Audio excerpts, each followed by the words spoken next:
Bonjour à toutes et à tous, bienvenue, c'est Smart Impact, l'émission de la transformation environnementale et sociétale de notre économie. Et voici le sommaire du jour. Mon invité, c'est Marc Tiercelin, le skipper aux 5 tours du monde en solitaire, veut participer au Vendée Globe 2028 avec un bateau de classe IMOCA en bois et matériaux bas carbone, pari audacieux qu'il nous raconte dans une minute. Dans notre débat, on détaillera le rapport publié par Greenpeace et Max Havelaar sur la consommation de produits agricoles importés, les impacts négatifs sont massifs en matière de respect des droits humains et d'environnement. Et puis dans notre rubrique Smart Ideas, je vous présenterai les meufs de l'industrie, le média qui veut casser les clichés et mettre en valeur les femmes du secteur industriel. 3 thèmes, 30 minutes pour les développer, c'est parti.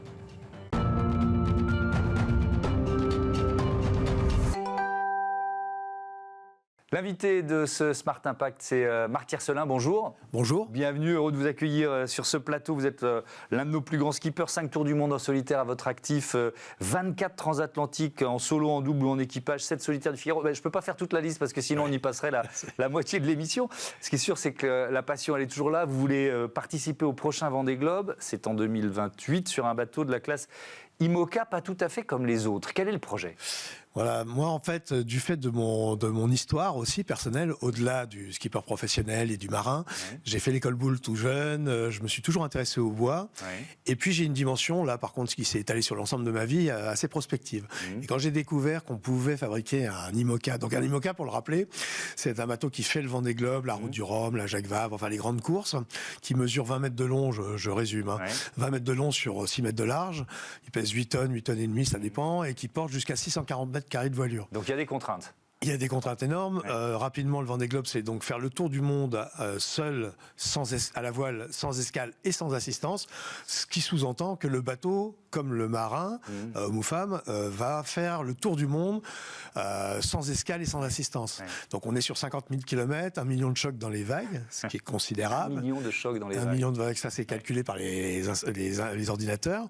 Et puis des différences de température énormes, tous les fuseaux horaires, des vagues qui vont aller de 0 mètre à 20 mètres, etc., etc. Et donc vous vous dites, on revient au bois.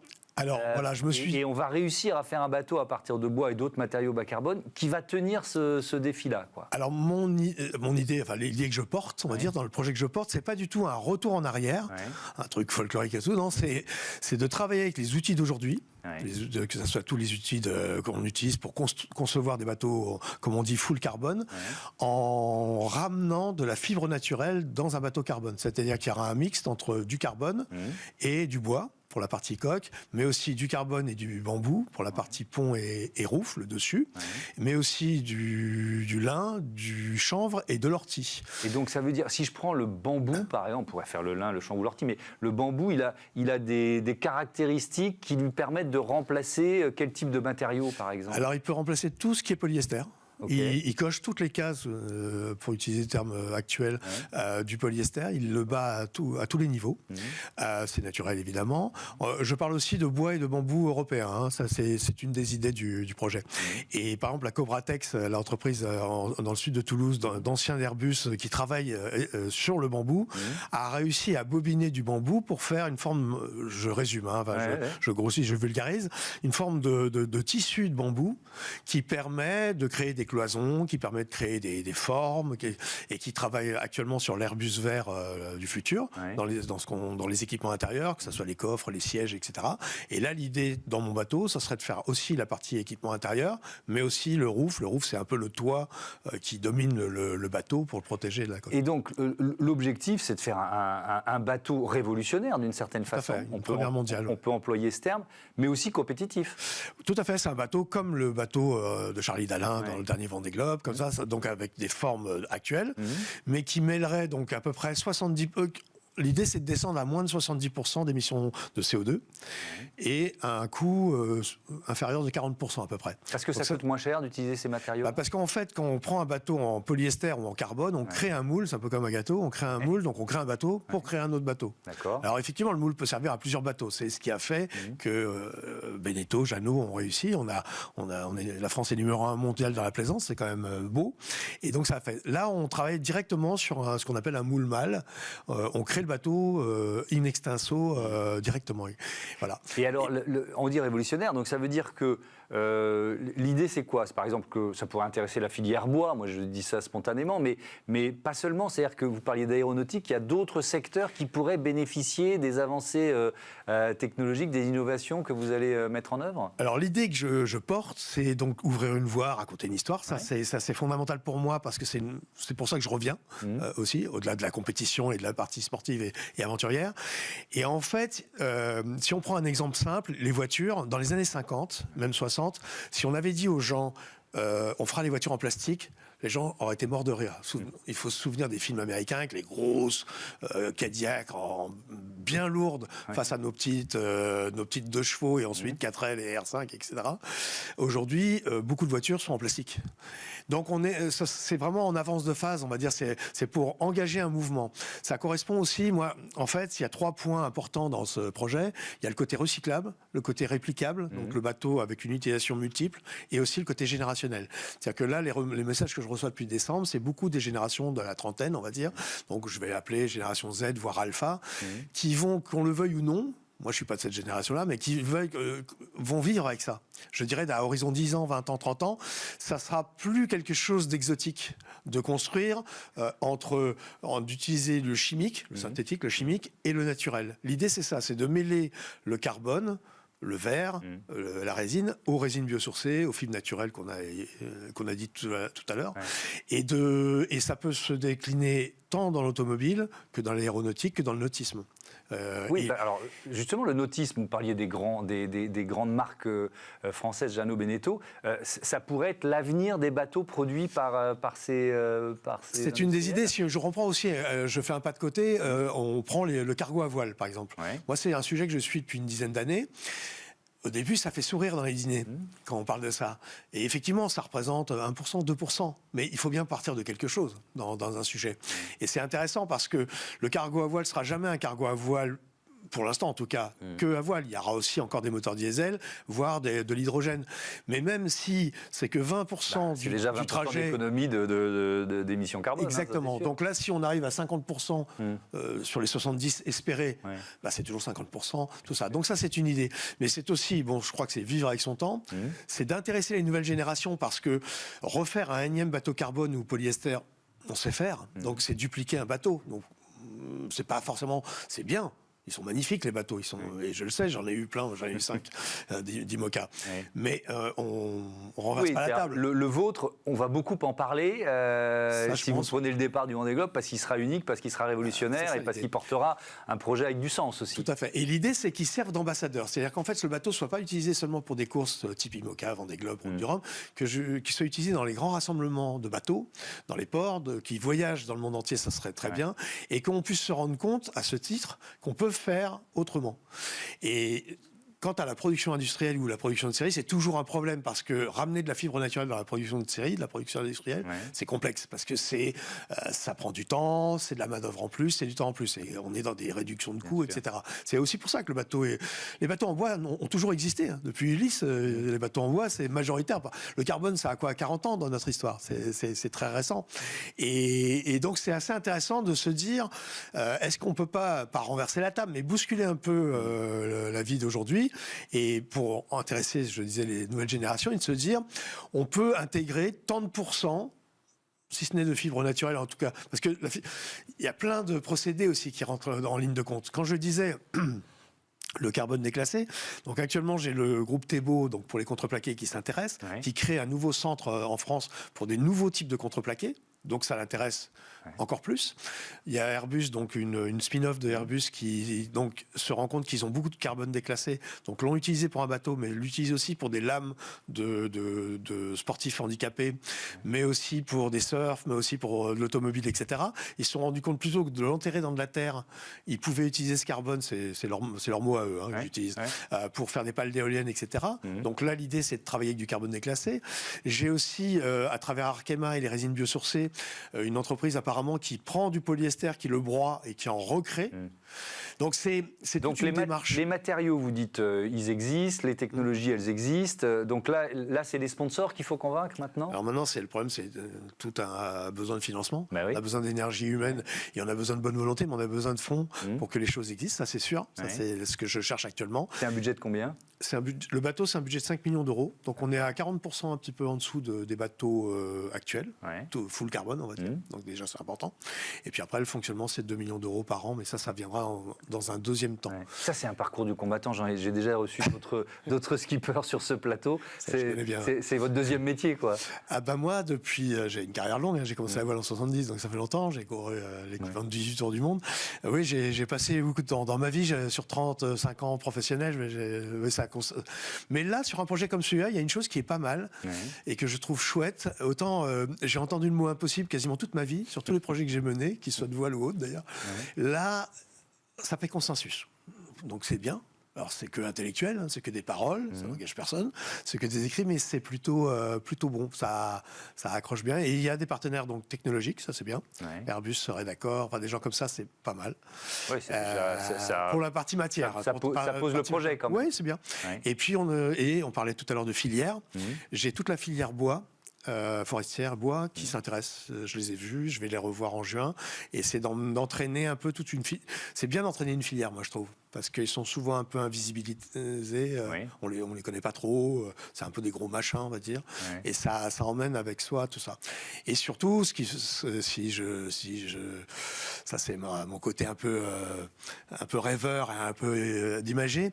J'étais au départ du 10e Vendée Globe, du dernier Vendée Globe, et je me disais, si dans 4 ans, au milieu de tous ces bateaux carbone, il y a un bateau en bois carbone, ça aura de la gueule. Effectivement, on peut conclure là-dessus. On a réussi à quelque chose. Quand même. Merci beaucoup, Marc Tiercelin. Bon vent dans tous vos projets, dans la partie voile et dans la partie recherche de sponsors et de financement. On passe à notre débat, l'impact désastreux des produits agricoles importés.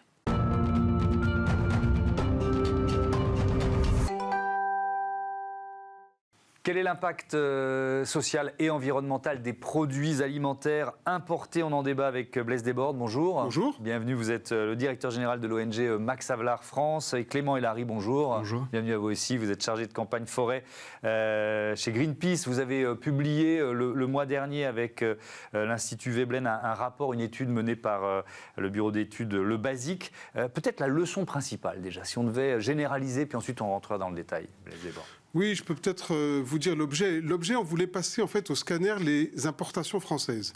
Est-ce que ça va bien, ce que la France importe tous les jours en denrées alimentaires?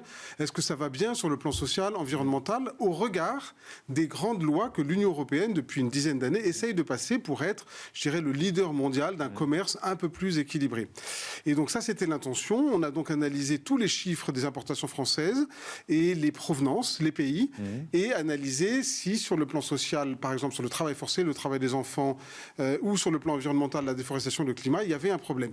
Et là, le son, Thomas, c'est un peu cruel, un peu amer, parce qu'on se rend compte que c'est pas très bon. Dans une journée, par exemple, vous pouvez vous dire que votre jus d'orange du matin, votre riz basmati du midi, le parfum d'ambiance dans votre salle de bain pendant l'après-midi, le thé que vous prenez avec des amis, et enfin l'apéritif du soir avec les noix de cajou, tout ça, ça recèle des lourds impacts. La bonne nouvelle, c'est qu'il y a des solutions. Oui, et on va évidemment détailler ces solutions. Si on regarde, Clément Hélary, les produits, vous en avez listé quelques-uns, mais les plus problématiques, vous diriez quoi, spontanément? Alors dans le rapport, les calculs permettent de montrer les 3 filières les plus impactantes. Et ce sont d'abord le soja pour l'alimentation animale, que la France importe massivement, le cacao et l'huile de palme. Ce n'est pas une grande surprise, ces 3 filières-là, elles ont un impact particulièrement important d'un point de vue environnemental. Sur des questions socio-économiques, il y a d'autres produits qui peuvent poser problème en raison de questions de rémunération, notamment de travail forcé. On pense à la vanille, par exemple. On va en parler, mais restons sur l'impact environnemental. Et par exemple, le soja, c'est un produit que vous connaissez bien. Il est d'abord essentiellement produit pour l'alimentation animale, le soja, en proportion? Oui, tout à fait. Alors la France importe 3,5 millions de tonnes de soja chaque année. Quasiment uniquement pour nourrir les animaux dans les élevages industriels. Et ce soja vient majoritairement du Brésil. où il a un impact sur les écosystèmes et aussi sur les droits des populations, notamment des peuples autochtones. D'un point de vue environnemental, le rapport, il étudie l'impact sur le climat avec les émissions de gaz à effet de serre, qui est directement lié à l'impact sur les écosystèmes, mais les forêts, en particulier la déforestation, où le soja la participe aussi dans différents écosystèmes à la transformation et à la déforestation. Et puis l'impact sur l'eau, avec l'usage de l'eau d'une part, la consommation d'eau, et puis la pollution de l'eau aussi, c'est-à-dire la quantité d'eau nécessaire à diluer les pollutions générées par la production, notamment par les engrais ou les pesticides qui sont utilisés. Est-ce que les agriculteurs ont des alternatives ? Parce que c'est toujours la question qu'on pose. Ok, on se dit il faudrait moins importer de soja pour nourrir les animaux dans les fermes françaises, mais c'est quoi les alternatives ? Alors, clairement, pour changer de modèle et pour importer moins de soja du Brésil, c'est important de changer de modèle de production et d'adopter des pratiques plus agroécologiques dans lesquelles le soja importé du Brésil avec ces impacts-là n'a pas sa place. Il y a déjà des personnes qui produisent de cette manière-là. Il y a déjà des cahiers des charges qui interdisent notamment le soja OGM, et le soja brésilien étant presque uniquement OGM. Il y a des producteurs qui s'en passent. Donc voilà, au quotidien, il y a des personnes qui montrent que c'est possible de produire autrement. Que c'est possible. Alors si on parle du respect des droits humains, de la rémunération ou des conditions de travail, Blaise Desbordes, il y a pas mal d'exemples là aussi dans ce rapport. Je ne sais pas sur lesquels vous voulez parler. J'ai vu les tomates au Maroc, j'ai vu la production d'avocats au Pérou, au Kenya. Qu'est-ce que vous ciblé, qu'est-ce que vous dévoilez dans Je dirais l'impact majeur qui nous interpelle, c'est la grande pauvreté d'un certain nombre de producteurs et productrices qui font nos aliments importés. Vous avez cité les tomates, tout à fait. Au Maroc, on a des cas de harcèlement, de travail forcé et surtout une grande pauvreté avec un niveau d'à peu près 50 à 60% seulement d'un revenu minimum vital. Le revenu minimum vital, c'est un outil très utile aujourd'hui. C'est des économistes qui calculent combien une personne, juste pour vivre avec la base, l'extrême base, a besoin. Et donc, par rapport à ce niveau, on calcule s'il le touche ou pas. Pour les tomates, c'est pas le cas au Maroc. Pour l'avocat, par exemple, au Pérou, au Kenya, la France importe massivement de ces deux pays. Non seulement on a les problèmes environnementaux qui ont été mentionnés, mais on a un revenu d'environ 55 à 60% là aussi de ce qui est nécessaire au niveau vital. Donc chaque fois que vous prenez un avocat, vous contribuez à la pauvreté et vous validez quelque part la pauvreté. Donc ce qu'on a su faire dans l'Union européenne, dans un certain nombre de domaines, c'est de poser des seuils. Et donc vous questionniez les alternatives. Mais bien sûr qu'il faut aller vers des alternatives. On ne peut pas imaginer que la France, dans sa politique commerciale, fasse du dumping social et environnemental. Et l'Union européenne, pareil. Or, le drame, c'est qu'après avoir développé des directives vraiment innovantes pour filtrer, je dirais, les importations qui rentrent dans l'Union européenne, eh bien, on est en train de détricoter ça, que ce soit sur le plan de la déforestation, le règlement a été repoussé, et très récemment encore, sur le plan de la vigilance des droits de l'homme, on demandait aux multinationales européennes d'avoir au moins un regard de vigilance, et bien même ça, apparemment, ça ne convient plus aux autorités européennes. La CS3D, avec notamment une prise de parole d'Emmanuel Macron il y a quelques jours. Justement, on va parler du règlement sur la déforestation afin de garantir qu'il y ait moins de déforestation dans nos assiettes. Peut-être on peut rappeler ce que dit, ou ce que disait, ou ce que dira, je ne sais pas, le règlement européen. Oui, alors le règlement européen, il doit être mis en œuvre d'ici la fin de l'année, après un report d'1 an environ. Ce rapport, il oblige les entreprises qui mettent sur le marché européen des produits, un certain nombre de produits à risque en particulier, donc ça couvre par exemple le soja dont on vient de parler. Il oblige les entreprises à s'assurer que ces produits ne sont pas issus de terres déforestées après 2020. Et donc, il interdit la mise sur le marché des produits de ce type-là.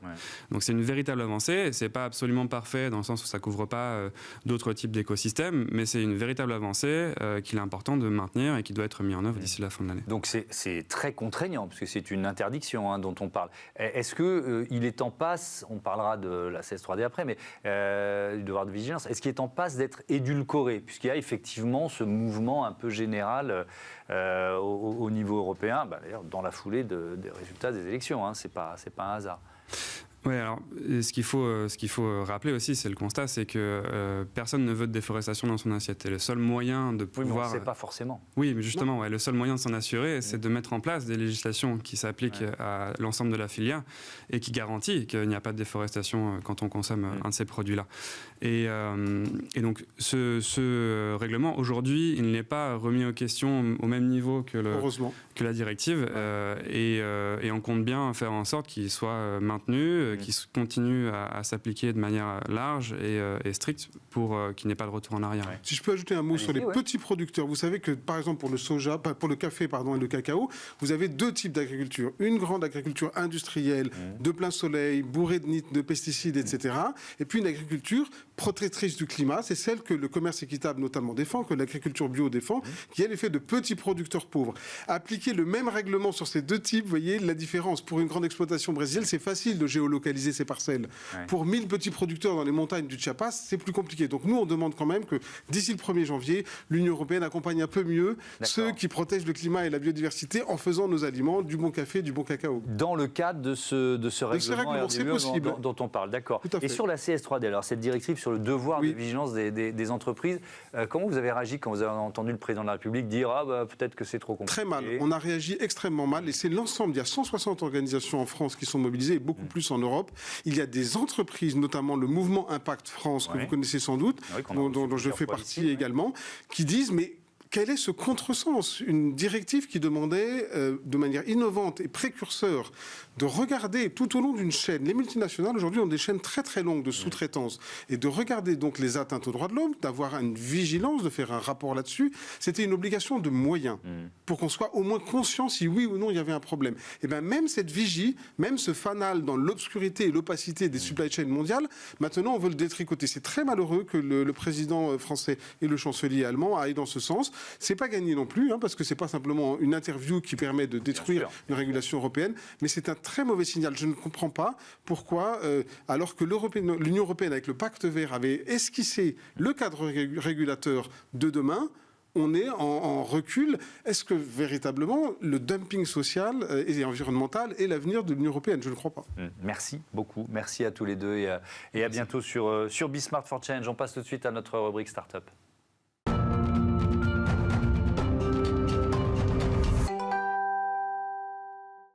Smart Ideas avec Marion Garcia, bonjour. Bonjour. Bienvenue, vous êtes la cofondatrice des Meufs de l'Industrie, média que vous avez créé il y a un peu plus d'un an, mars 2024, avec Elena Jérôme et Nicolas Maury. Et avec quelle idée? Racontez-moi. Eh bien, écoutez, avec un constat plutôt simple.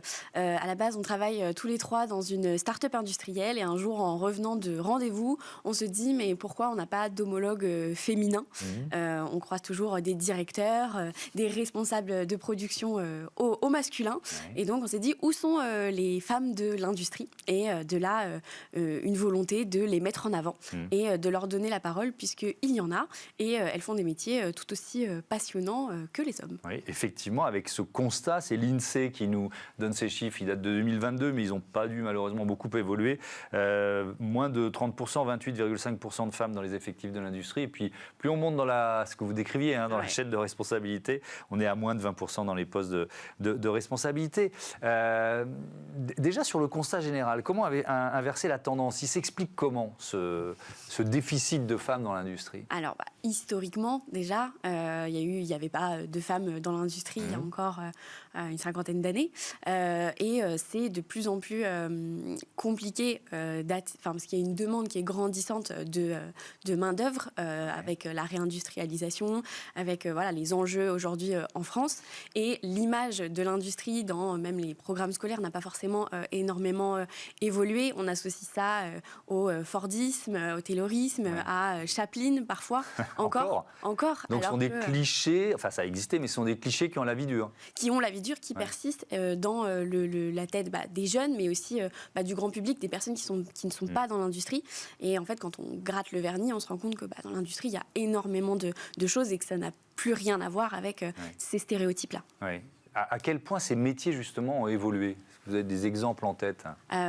On a souvent cette ce stéréotype de l'industrie, c'est sale, c'est très bruyant. Aujourd'hui, ou alors c'est difficile pour le corps, les femmes sont moins capables, parce qu'elles ont moins de force. Mais en fait, aujourd'hui, tout est fait pour que les humains soient bien traités, soient mieux traités. Oui. Et il y a des ingénieurs, il y a des responsables, comme je disais, de production, des techniciens de maintenance. Mais en fait, aujourd'hui, tout le monde est capable de faire ces métiers.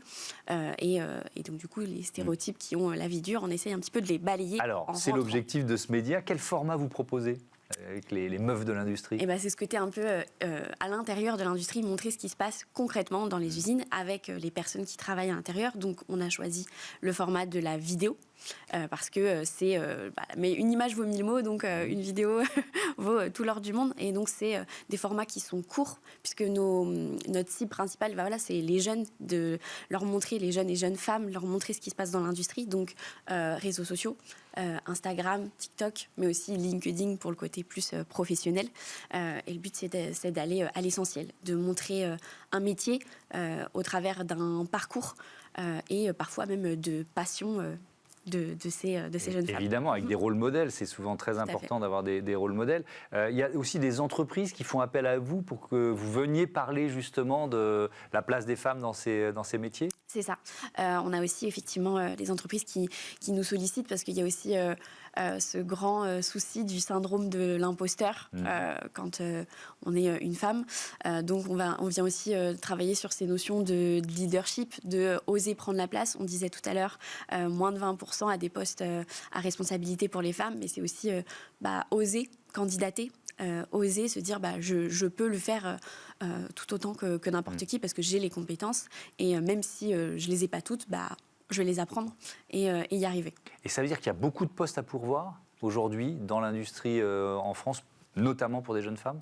Oui, il y a des milliers de postes à pourvoir, tout secteur confondu, tout poste confondu.